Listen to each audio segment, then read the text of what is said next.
Greetings, everybody, and welcome to an evening edition of the Run Your Mouth podcast. And to start off today's fine episode, I'd like to have a moment of silence for the Queen of England who has passed. And I was thinking we could have a moment of silence where we wonder, why do we care? So let's take that moment right now and let's really try and focus on why this is important. Is everyone doing this? Is everyone partaking in this moment of silence? Because maybe if all of us collectively we have this moment of silence together, and I'll stop talking in a second so you guys can focus. I know you're sitting there and you're like, I'm trying to have a moment of silence, but this guy won't shut the fuck up. So in a moment, I'm going to have a moment of silence. Put your hands to the side, take a deep breath, pretend like you're holding my hand and whoever that other run your mouth listener was.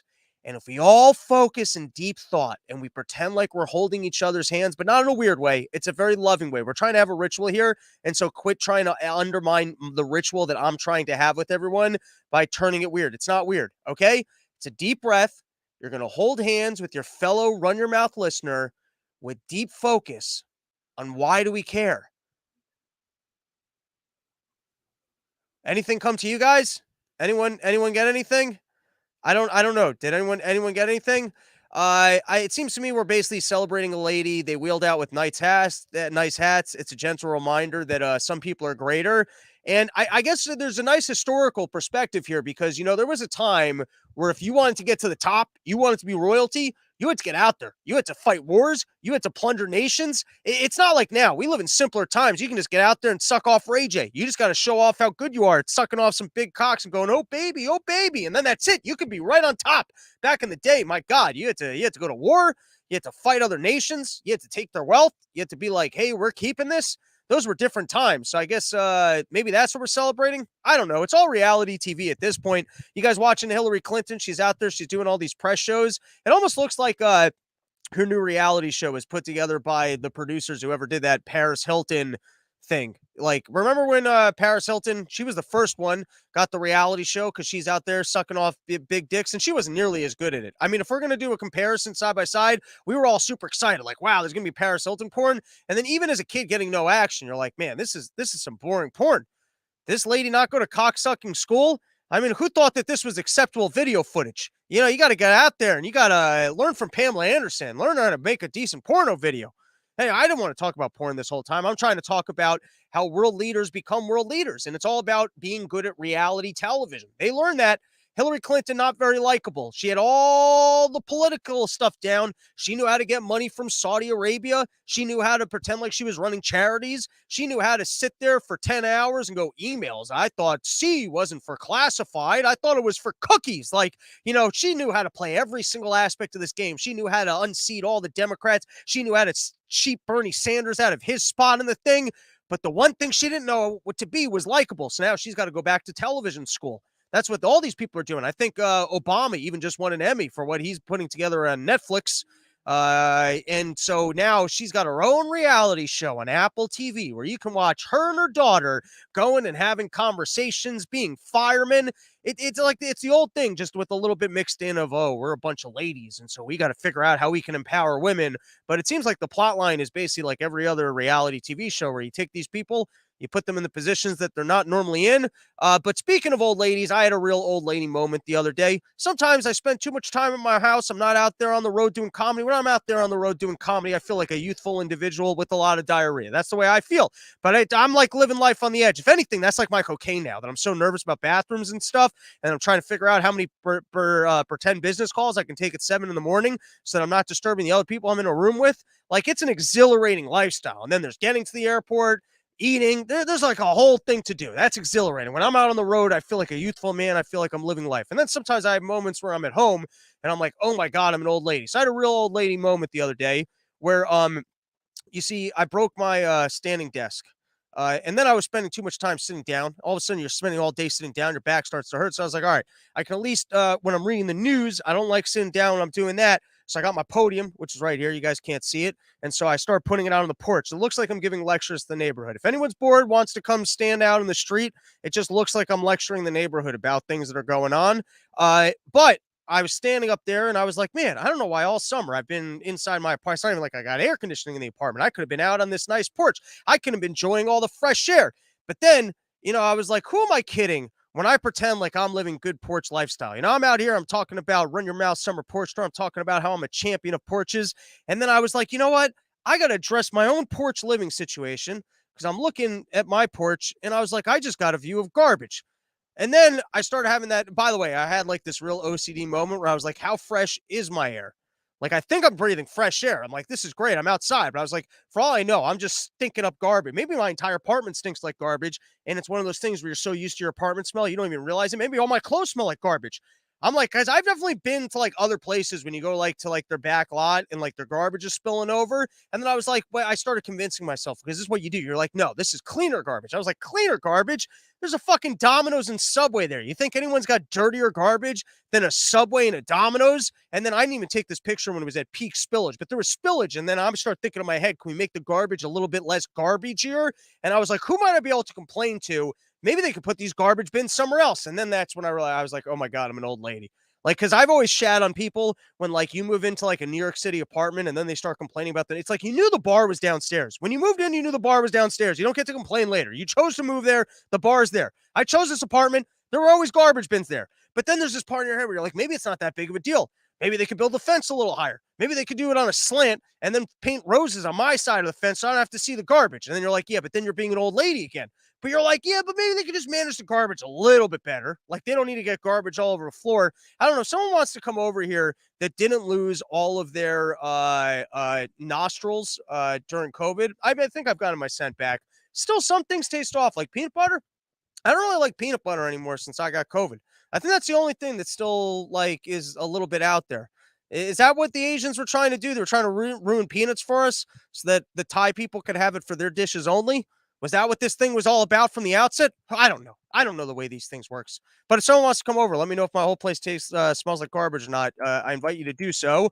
All right, guys. I only have one gig on the books at the moment. I got to start lining up gigs because once you're at home thinking about calling up your landlord to complain about garbage, it's time to get out of your house. This is right off I-95, I would say it's smack in the middle of Baltimore and Philadelphia. Killer lineup at a brewery owned by, a Meekhawk. So come support cool brewery. They got excellent beers and the lineup is unreal. It's going to be Justin Silver headlining it along with myself, BK Chris, and Menu and Heart. I think the three of us will probably be doing 20. Justin will be doing like 30. It's going to be a killer, just straight up stand-up comedy show coming out for it. Also, there's a solo forum coming up, something to do with nuclear stuff. I don't really do a great job of reading or responding to emails, but I'm letting you guys know. Those are always good.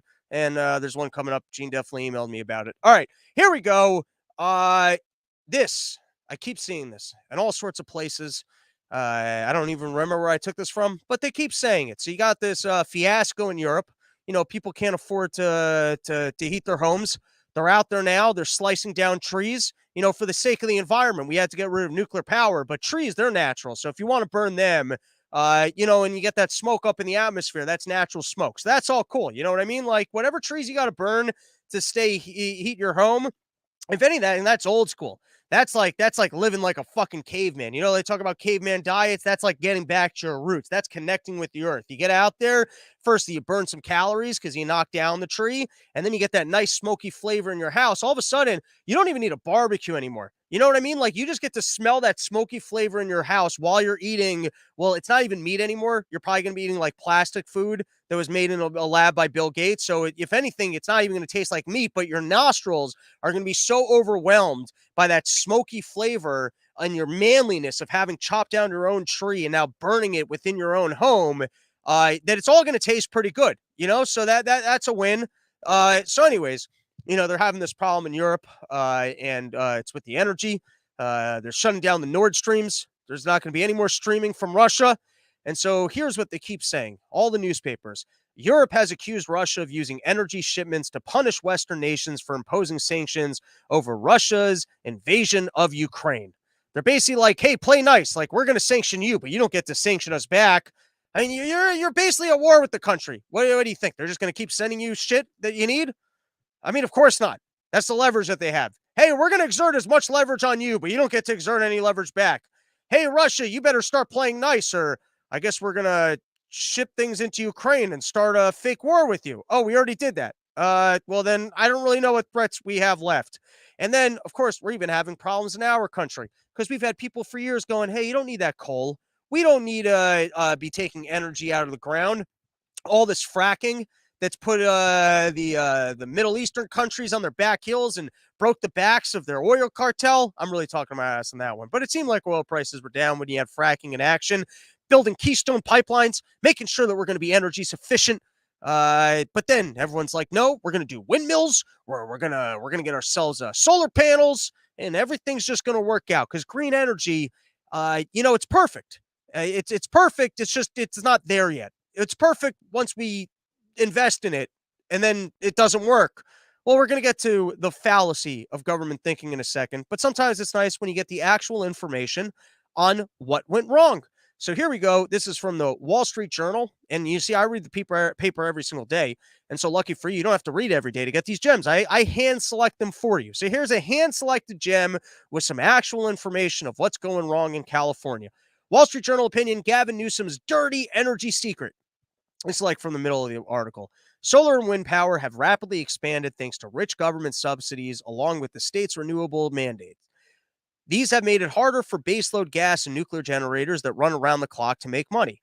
Many have shut down, and the result is that the state often lacks sufficient power when the sun goes down.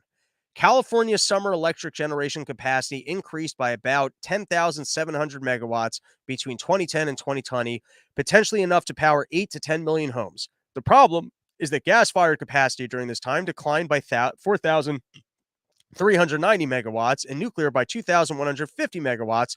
Solar and wind surged 17,000 megawatts, but those sources can't be commanded to run when people need them. The state must therefore rely on imports from other states in the evenings, especially during heat waves. But these imports are becoming less dependable since California's neighbors are also losing baseload generators owing to their own renewable buildouts. Arizona lost about half of its summer coal generating capacity between 2015 and 2020. During heat waves, the span that's south to southwest, like the one this week, California must resort to emergency measures to reduce electricity demand. This includes asking users to turn up the thermostats and providing incentives for industrial businesses to power down. A desalination plant in Carsland cut water production by about 20% earlier this week to free up power from homes, not what the states need during a drought. So to simplify, essentially, when you got your gas, your coal, and your nuclear, those can run all the time because you don't need the sun, you don't need the wind, and so they're pretty darn reliable. Government steps into the market and they go, listen, we're going to make it harder for these reliable energy sources to exist. And instead, we're going to create incentives for the windmills and the solars. And then I guess they think that the nuclear plants are just going to be charitable and that they're going to run at a loss so that I guess you would think that maybe they could be charging premiums so that they would run during the off times. I don't know the economics of this. This is a courtesy of the Wall Street Journal, where I guess they're saying that they've made them so hard for them to run that for them just to throw on the switches during peak hours and then charge a shit ton of money. I bet they can't charge enough to actually be profitable, even if that's the case. So probably government's going to have to come in and socialize it where they're like, we're going to have the nuclear plants, but we're only going to use it. But we're going to run. Watch they do that. Watch they run the nuclear plants all the time that they could just have the energy from there, but then they don't use the energy because they want it all from the wind and solar until those become unreliable. Point is, government stepping into a market that seemed to have been working fine. Seemed like people weren't running out of energy. I guess he had that Enron scandal a couple of years ago, but who the fuck else knows what they were doing at that time that was making the thing a mess? All right, and here you've got Janet Yellen looking at this opportunity. I mean, this lady, she's supposed to be the grand economist. This thing could be fueled by cheap energy. We got cheap energy, all costs on everything comes down. That should be creating an economic boom. And you would think that if from the economic perspective, as long as we have reliable energy sources, at least people will be able to eat, they'll be able to heat their homes. We might be able to get this economy up and running. So Janet Yellen, she's looking at this situation. She's supposed to be knowledgeable about markets. She's supposed to know how we can handle the situation. So she looks at what's going on in California, and let's hear what she has to say. Our plan, powered by the Inflation Reduction Act, represents the largest investment in fighting climate change in our country's history. And it will put us well on our way toward a future where we depend on the wind, the sun, and other clean sources of energy. We will rid ourselves from our current dependence on fossil fuels. That's what they keep saying. They keep looking at this environment and going, well, the issue is the fossil fuels, and so we got to become less dependent. Here's what the government's doing.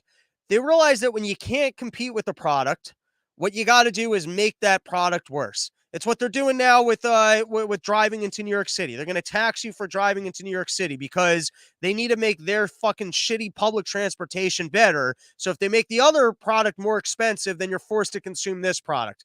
That's the entire green energy in a nutshell. Green energy cannot compete with the current nuclear and the oil. And so they go, all right, so we're going to make it harder and more expensive to consume those products so that all of a sudden the green energy starts making sense. But then you're talking about everything being unreliable. The problem with the green energy at the moment is that it's too expensive and it's unreliable. And so their solution to this is, all right, well, we're going to make the traditional energy sources more expensive and unreliable as well, so that the green energy compete with it. And so us as consumers will get something that's more expensive and unreliable, and that's the government helping you out. So thank you. Thank you. What a great plan. And I mean, all right, fine. You know what? We'll strongman them that their idea is, well, there's going to be innovation, and as long as we come in and we support this market, then they'll figure out the innovation so that it will actually be on the same level. Well, does that ever happen? Does government ever actually make these investments? And then, because it seems to me like you just end up with more fraud. I mean, why do you got people without water in the middle of the country? I mean, how many times does government throw money at a problem and just, basically shove it into their own fucking pockets? Is that really a way that we're going to solve this thing? Of course not. You guys already know this information. And you know what else you know? That if you want to have well-protected nuts, it's not like a cup. It's not going to protect your nuts. But if you want them separated from your dick, you go to sheathunderwear.com. Use promo code RYM. You get 20% off. You're going to have the most comfortable underwear anyone's ever worn. You're going to wear this and go, why have I been sleeping on this promo code? And Robert's been highly supportive of the show. You guys saw him on the Smoke Out Bug Out. We're going to have him back on the show soon. We usually do a monthly where he gives us some business advice. And I can tell you, I keep showing up to these events, and I got people, they're showing me their sheaths. They're giving themselves wedgies so that they can get that label right up high to get it right up in my face. And I go, I can respect the man who's wearing his sheaths. All right, we got more news topics. Oh, yeah. While we're on the topic of dumb bitches, I got some great footage. Let's watch. And think about it. So Kamala Harris. When we went before, indeed, with pride, we planted our flag. It was rather temporary, that visit. With the Artemis program, it's not just to visit, but to live and to work on the moon. Think about that. The Artemis program, yes. So I'd initially thought that they looked at Kamala and they're like, all right, you're horribly unlikable. You can't handle anything. And so, they're like, you're already unlikable, so we'll put you on the border. No one's going to be able to solve the border. And so, you're already not likable. You'll just be more unlikable. Kamala's people stand up and they go, listen, you're going to die in like 2 weeks. I'm going to have to be president. I can't be all unlikable. So let me handle the space stuff. I mean, handling the space stuff, everybody likes space. You let me handle space, I can take care of space. I can get out there, I can talk space. Everyone's going to love me. Just let me handle the space stuff. But now I'm starting to realize Kamala might not be unlikable. She might not even be dumb. She might actually be autistic, because the way she talks about space is starting to feel like one of those train people who's a little bit too obsessed with trains. You know what I mean? Like, we've all met that person steps into a conversation and just really wants to talk to you about like car nugs or like baseball cards. And you're like, you're an adult. And then you start realizing like, oh, this person's autistic. And I'm starting to realize I think that might be the situation with Kamala Harris. So let's watch another one of these moments. And by the way, I don't want to hate, if you got that one special thing in your life that you can obsess over and it brings you this much joy, I mean, maybe don't do it as vice president. And she's got at least 2 things, because she also really liked putting people in jail. So, like, this isn't like her only thing, but this, at the moment, sometimes people's tastes change. At one point you had a hobby, you were in a band. Next thing, I've seen musicians, they end up getting to stand-up comedy. So maybe she shifted from ruining people's lives to really obsessing over space. Here's another one. And think. Good afternoon. Can you hear me? Madam Vice President, we have you. It's like a kid obsessed with whales, seeing whales at the exhibit for the first time. I am so excited. Why does their walkie-talkie look like something you'd shove up your ass to take your temperature? as an American who is a space nerd, I'm so thrilled to be with each one of you. And thank you for your excellence. Thank you for your service. How you guys doing? We are doing great. We were good until we realized we were going to have a conversation with you, and we're trying to powwow for how we're going to handle the awkwardness of this. We are fellow space nerds. Also, you got to respect that Michael Jackson guy in the middle. They seem to revive him, and we really appreciate you. It's like Pete Davidson and Michael Jackson had a kid together. They threw like one of those old Frankenstein mohawks on it. And the Space Council and everyone there, the support that you all have for the human space. Is that a lady in the middle? Is that Lady Pete Davidson? Yeah, everyone listening to the show, go check out the stream. All right, and then we've got Obama. He just unveiled his painting with the first, I guess the ex-first lady. And I always thought that they just did portraits of the president. I didn't realize that they did it of the first lady. I have to recommend, if you ever go to Washington, D.C., I once went to the Portrait Museum, and everyone's going to the Smithsonian. My experience, I don't know, whatever. The Smithsonian's not that interesting. None of the museums are all that interesting. But there's one museum. It's free. It's small. It's not crowded. You can do it really quickly. And it's the Museum of Presidential Portraits. And what I liked about it is that you get a pretty quick history lesson, because I mean, if I had to list off all the presidents, I couldn't. But you get to see every single president. You get to read a little blurb about them. You get to realize, oh, yeah, I didn't even remember that guy was a guy. In this case, I got to go with my grandfather, who's a really smart, educated guy. So anyone I didn't know about, he was able to give me some fun little quick talking points. But firstly, I like looking at art sometimes. I like an art museum, especially as long as there's no tour guide. If I got to listen to some guy explain things, I start spaced. I'm like, can we just look at it? Like, I got ADD. I look at it, I'll read a little blurb, I'll move on. There's nothing worse. You go to an art museum, someone wants to read every little fucking thing on the thing. Anyways, I was trying to talk about, so they're unveiling the pictures, and let's hear what Obama's got to say. I want to thank Sharon Sprung for capturing everything I love about Michelle. Her grace, her intelligence, and the fact that she's fine. I'll still hit that.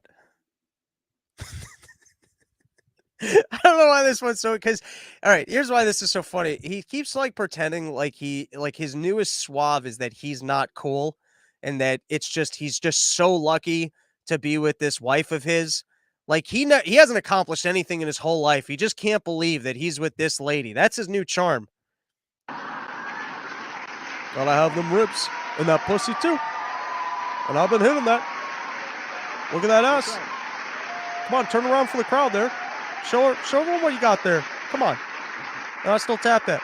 It's big, but look, I got a long dick, so I'm hitting all those points. She is. Look at her. Her portrait is stunning. And I want to thank Robert McCurdy for taking on a much more difficult subject and doing a fantastic job with mine. I tried to ask him if he could make me look like less of a llama. He refused.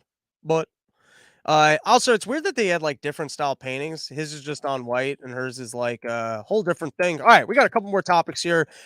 Next up, I've seen this article. I read it in Reuters, and then I read in The Hill that the majority see Trump MAGA movement as threat to democracy.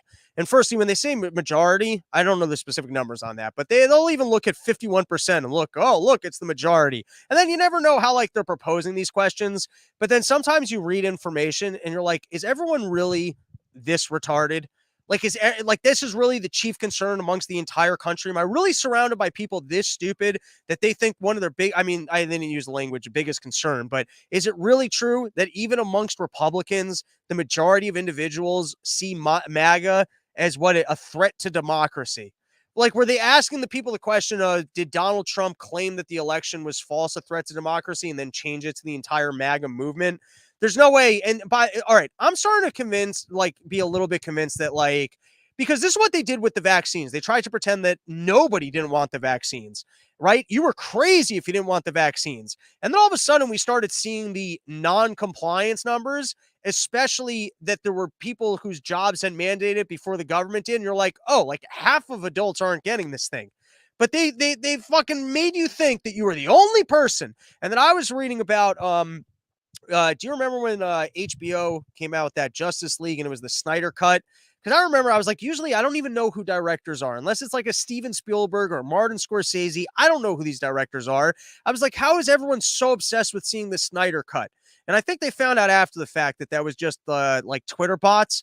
How much because this is what the news does. This is the trick of the news is that they repeat things as much as possible and they pretend that anyone who had any other perspective would be insane. They don't exist. And then they convince people of these things. And then they meet people like, and then you go out into the world and you meet just normal human beings. You're like, oh, other people share my opinions, but they convince you that you're the lone wolf and that you're crazy for thinking the way that you do. And then you look at the way Twitter operates and all these new rumors about all like just how many bots are up there. I wonder how many things are even like how many things are being accurately portrayed as the amount of people being interested in it or actually interested in it. Because, by the way, this is like an age-old scam. This is what YouTube did at the beginning. This is what podcasts were doing for a while. It's what TikTok's doing now. They try and pretend like there's more interest on the platforms than there are so that they can lie to the advertisers to get more money, and they can make you think that you're even more important than you are. And then people, they like to project and pretend like they're doing better than they are also, because then people think that they're more popular, and then you're already in the category of being more popular. But I'm just saying, how much of these things that are being preached to us as being the norm, just are total fucking bullshit. All right, couple videos, and then we're going to be calling it an episode. This is from Business Insider. A cardiologist says she's seeing a rise in 20-somethings with heart arrhythmias caused by herbal supplements.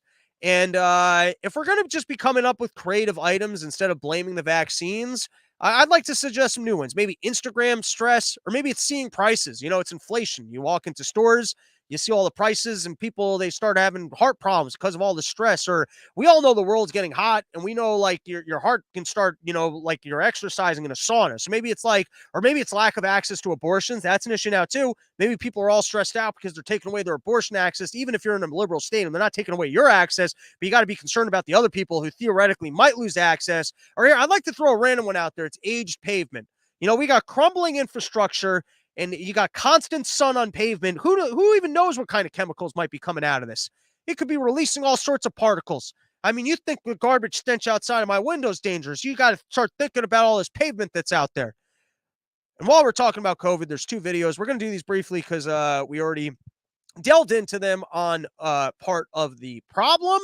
But for some of the people over here that don't watch those shows, that show, which you should if you don't, I think that these are highly relevant and important to see, and we're going to cover it very quickly. Dr. Paul So this Offit, is an infectious CDC disease director. and vaccine expert at the Children's Hospital of Philadelphia. He's also a member of the FDA Advisory Committee, has been critical of this updated booster. He says that a healthy young person really is unlikely to even benefit from a booster dose. It should be targeted more specifically to those who really are most likely to benefit. And I wonder if you agree with that assessment and whether just even saying that adds to what's been, as you know, an ongoing criticism of CDC messaging that COVID vaccines, COVID itself, the messaging has been confusing. So first, deep respect to Dr. Offit. Here's what I will say about our updated vaccine. We are simplifying our message. The message is you need to get your fall booster vaccine. So go ahead and get it. If you're over the age of 12, if you've received your primary series, if you're more than 2 months out of your last shot, you can get an updated vaccine. And so we've intentionally simplified the message so it's very, very clear. It's also very clear that those who are over Great. They're going to be clearer about being wrong. They're going to have guidance that's wrong. They're going to have people pointing out that it makes no sense. But because the clarity issue, they're just going to stick to not explaining the message so that their wrongness is very clear. So who knows? Maybe actually there'll be accountability down the line because we'll be like, well, you were very clear. I mean, you gave a very clear message that this was a good idea. Now, all the science is against it being a good idea. By the way, go read Alex Berenson's Substack because sometimes, like, the science is over my head. But see, he seemed to. I feel like in 10 years from now, we're going to actually look at the numbers on this thing, and we'll see how beneficial or detrimental the vaccines actually were.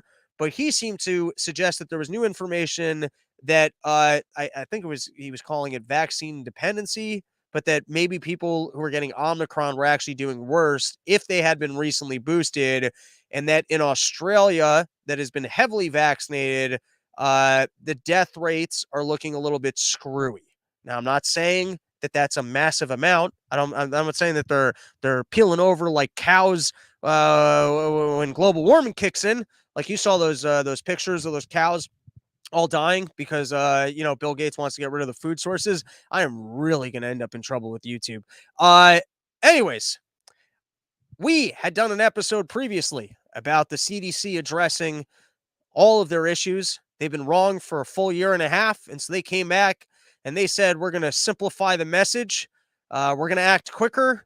And so the first practical application of this is that they're going to be dumber faster. They're going to make decisions with even less research, which we're going to see in a moment. And they're going to commit to just having one simple message, which, was safe and effective. The problem was not the simplicity. It was the wrongness. But now they're going to be fully committed to the wrongness. So I guess at least theoretically, we can hold them accountable when we find out just how clear they were in their verbiage that turned out to be wrong. Right now. But here we go. In terms of showcasing them working on their stupidity even faster, we've got none other than Fauci. Let's give it a listen. Never thought I'd say this, sir, but you and I are in the same category when it comes to COVID vaccines and infections. I've had the same number as well. This was the wrong video. But I guess it's good company to be in, to say the least. All right, plug for Part of the Problem. Go watch Part of the Problem. There was a video with Fauci where essentially he said that there's no time to research these new boosters. We have to get them out there right away. Vaccines are super important. People are still dying, even if you're healthy, even if you're in these non-risk categories. We got to get these things right away, even though we haven't researched it. And we certainly haven't researched an endless regime. I mean, an endless, I've been drinking. Okay, moving on. This is the last topic. Monkeypox is still out there. It's nice to know that the government has this under control because here they have hired Dr. Dimitri Dsalkis, aka Bondage Bradley Cooper. And what's great about this guy is, I am in the gay community. I'm a man. I got AIDS myself. And the concern about other doctors is that they might go, hey, why don't you take a break from orgies? And so it's much nicer when you have a doctor who goes, I want to work with you so that we can go to these orgies together. And then that's when you feel safer. That's when you know, hey, government's really looking out and representing me, is when I got someone. And by the way, this guy's pretty well credentialed. Went to Harvard, went to NYU, and he takes some sexy ass photos. I mean, this is what you need now. You need people. They can't just be good at their jobs. The day of being like some fat, ugly doctor who's just an unbelievable surgeon because he's got like little teeny hands or something and he can just like really, that's over. We want doctors who aren't just good at what they do. They also look really, really good. And then they're Instagram models. And then you just feel like these people, oh my God, like it's back to the Hillary Clinton thing. Everything's reality TV now. Don't think that you can just be good at your job. Take some acting classes. You got to be your own publicist. You got to be on Instagram. I got to act that way too. My whole life, I hated the people that took pictures. Hey, I want to ruin this fun moment that you're having so that we can take a picture. Now I'm that guy. I'm doing my shows and I'm like, all right, I need everyone to stand at this angle so I can make it look like a lot of people are at this thing. And then you put it online. So everyone goes, oh my God, look how good this guy's doing. And then they want to be around you because they think you're so cool. And we're all just lying to each other. That's it. We're living in a world now where you got to be your own publicist. And you know what? It's all incredibly lame. We're all just committing to being lame. Not this guy, though. He's super cool. I mean, look at him. He just got a post in the government. Apparently, he shows up to work just ready to, like Superman, just tear off that jacket and shirt and get out there right to an orgy. He's ready to be strapped up. I mean, this guy's Bondage Man. That should be his name. Bondage Man. Dun, dun, dun. I don't have nothing else there. But if you felt like the show should go a little bit longer and you felt like there was a little bit more information that you needed, I think that information is yodelta.com. Use promo code RYM. You get 20% off, and those vape pens are a damn good time. So go pick them up. All right. That's our whole episode. I got nothing else. Here we go. We'll take a couple comments and we'll call it an evening. Just realized Dave's live on Timcast right now, too. I'm going to go check that out. Dr. Foxypox. Not bad. Based. I'm wearing my sheets right now. Nothing like my balls being cupped while I sat at my desk. Ain't that the truth? Moderately amused. She's a space cadet. Makes sense. All right. That's our episode. Thanks for hanging out. Probably going to be back on Monday with a new one because I think on Saturday and on Sunday we'll be recording Part of the Problems. which if I had to guess, that means those are probably coming out on Sunday and Monday. So I will probably do an episode on Monday. Peace.